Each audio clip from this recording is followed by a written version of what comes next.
Okay, I am here to talk about the case study between Mason City Community School District and AEA 267 versus Brad B. And requirements with my master's at UNI. Some background information about Brad B. He is 18 years old at this point. He's a senior at Mason City. He lives with his parents, younger brother and sister, and he is proposed to graduate in May of 2006. Some of Brad's medical background. At age 7, he was diagnosed with a tumor. He had several surgeries to remove that tumor, and during that time, he had some complications throughout his academic career, such as loss of vision in his left eye. He had limited vision in the right eye, hypothyroidism, diabetes insipidus, which is a version of diabetes that happens with surgeries or complications, and hypothalamic syndrome, which is part of the hypothalamus in your brain that has to deal with weight gain, can't get full, unsatisfied, and has to keep eating. During this time, Brad has multiple evaluations and multiple neurophysiological evaluations by Dr. Miller. The most recent evaluation that was during his senior year recalled some strengths that had Brad B in academics and also outside of academics. He could recall meaningful information, he had some flexibility, verbal fluencies, and he could actually take concepts into and make them into forms. Some concerns that Dr. Miller had was taking some of that complex information or complex visual information and organizing it or planning into and putting it into practice. Visual memory was not a strong suit, along with the speed of processing any information or directions, and had a huge concern about visual perception and verbal learning. So here's the case background with Brad B. It was alleged that Mason City Community School District had not fulfilled its responsibility to provide transitional services from Brad's graduation to post-secondary school. Mason City sought to graduate Brad, which would end all of the school services under IDEA. It went into due process in April. Remember, Brad was going to graduate in May, and the hearing date did not happen until August and continued through August. Brad's parents requested transitional services, but they were not provided at that time, and continued to talk with the IEP team to discuss that Brad had not met the graduation requirements or the IEP goals while attending school. This is their side. And Dr. Miller also visited MCCSD High School to assist them, to the teachers, to give them strategies. And they believe that the school staff really did not understand his unique needs.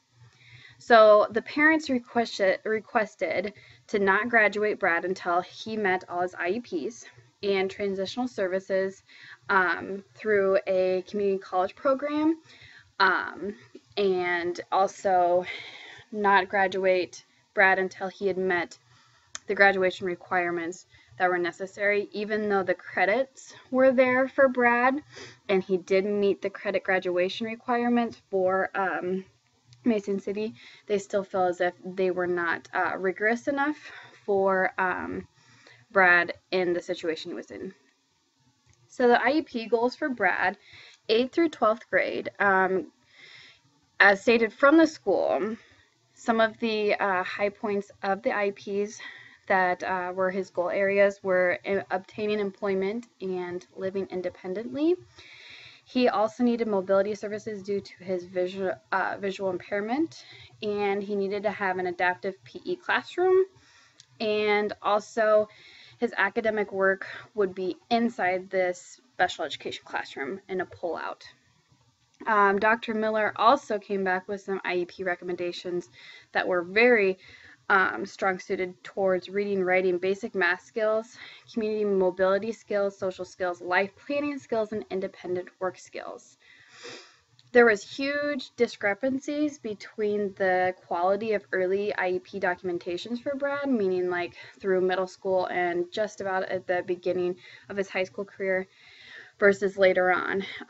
Some of these IEPs that were written were really poorly written, very vague, and they weren't very measurable. They were less definitive. Minus mobility goals, there was no like objective criteria of decision making on the progress. So Brad just kind of consistently flatlined and never made any progress. Unfortunately, the administrative law judge found that the written IEPs focused mostly on academic skills but very little vocational skills, and nothing was regarding social skills or life planning skills for Brad during his high school career. The Mason City side said that they gave many work and vocational opportunities. They served all of his IEP needs throughout his academic career, gave career and vocational surveys and assessments to help Brad with his career goals and future decisions. I have what's bolded underneath. Brad's vocational skills were never assessed by Mason City, but were expected to be done elsewhere by other agencies. That was what was stated. So some of the work opportunities that Mason City provided for Brad, he worked in like an experience-based career exploration class his junior year. And the first one he worked with a sign company because he had some interest in maybe some art. And some of the evaluations that came from the job itself, they said he was average, and there was a rubric that they did, meaning needs improvement, average, or above average. Not the most rigorous scale or assessment. They did mention that Brad's visual impairments and limited cognitive skills would be a huge barrier to his employment. At the end of this class, he did get a B from the teacher.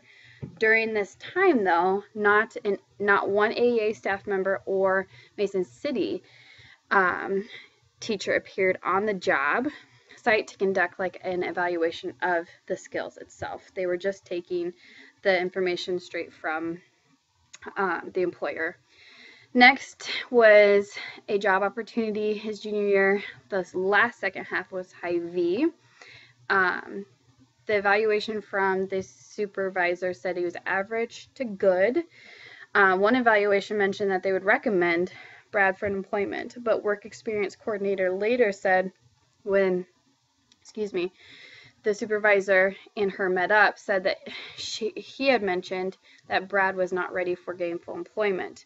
Still, Brad was able to maintain a B in the class, but neither AEA staff or Mason City teachers showed up on the job site to conduct a personal evaluation to see how he was doing and what the progress was made. Brad, just so you know, Brad did apply for a part-time job at Hy-Vee, not knowing what the supervisor had talked to the work experience coordinator, and he actually was not hired. And this was February of 2006 after this case. So his senior year, they slightly changed his IEP. They wanted to improve on being punctual, communicate between coworkers and supervisors, and document good to better rating of 80% compliance. The biggest thing was, how do you measure 80% compliance when you're not there to be able to hear or see or visually see Brad in the setting? So on-the-job assessments will be administered not less than quarterly. That was stated in his IEP. His last senior year job opportunity was on-the-job training, and he hated it. He was offered other jobs, but he declined them due to non-paid positions. They weren't going to pay him. He got an average score from the evaluation, and again, evaluation towards the IEP was 80% rated at each quarter was satisfied, but it was unclear how the supervisor's evaluation translated, meaning that it was just on a needs improvement, average, or excellent. So there was no percentage of saying, okay, here's 80%. They just basically said he was average. Mason City and AEA did not assess or develop a plan for vocational progress. During this progress monitoring, parents continue to advocate for Brad, stating that the interview and life skills were not good, that IEP reporting at the same each quarter was not happening. There was no progress being made. It kind of just flatlined. And in 2006, the IEP team got together to discuss some concerns. They determined that the parents were unsatisfied and he was not ready for the real world. The parents also challenged reporting of progress and scoring for the IEP. This is March of 2006, and he is supposed to graduate in May. Keep that in mind. AEA presented the new form that assessed transitioning a variety of instruments to help with his transition. The director of SPED and Mason City concluded that Brad had or was nearly completed with his IEP goals, and the school's job to address any of these secondary issues, such as adult services, would provide transitional services to students with disabilities. So it was their choice. IEP team then met again in April, and they determined that Brad may not qualify for orientation or mobility services on state standards because he had considerably improved over the year with his mobility. They discussed a little bit of the VESS, which is just another that community college transitional system for students with disabilities. They said in order to get that, Brad cannot graduate. He stays enrolled so that the school would be able to pay for the expenses. In May, 3 days before graduation, IEP team met again. They discussed the goal areas, determined his goals, and the director of SPED mentioned that no students in the district should need additional transition programming beyond the district because Mason City can meet their need. The principal also stated that Brad needs to graduate and quote-unquote move on. To help you decide with this case, career readiness and exploration should happen in a school as early as elementary, so taking that interest survey. Mason City School District chose not to begin Brad's career exploration until he was nearly finished with high school. His IEPs were very inconsistent and were discussed fully with the IEP team each year with Brad's family present. So the administrative law judge found that Mason City failed to provide Brad B with a free and appropriate public education. Administrative law judge also found that they failed to provide him with functional vocational evaluation, and Mason City could not graduate Brad because they had not met again with the IEP team to determine those transitional services and placements. So Brad's parents ultimately did not get the VESS transitional services from the community college, but were able to postpone his graduation in order to sit down again with the needs for Brad and figure out, okay, where is his placement going to be and what are these services?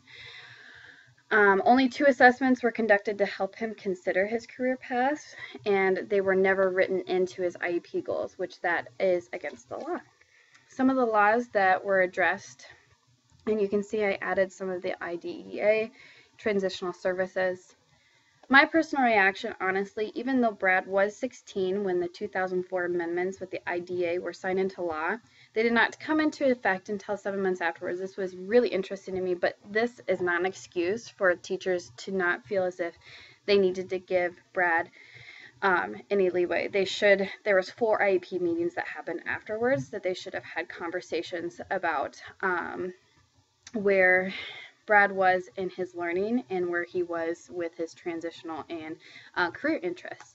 Brad's IEP goals were extremely vague, and if no progress was happening, why didn't someone step up and say, what do we need to do? If something's not going right, then we need to figure out, or if something's just kind of plateaued, we need to figure out how can we intervene and go somewhere else to make it better. There was only 2 surveys that were given for career interest, and this should be happening a lot earlier. So questions for you to ponder. As an administrator, how would you have handled the situation with Brad B? Would you have stated that he needed to graduate and move on? When is it appropriate for the parents or an IEP members to step up and say something about the IEP if it isn't written in the best interest for the student? How should you approach this if you are part of an IEP team? And that is the end of my case study.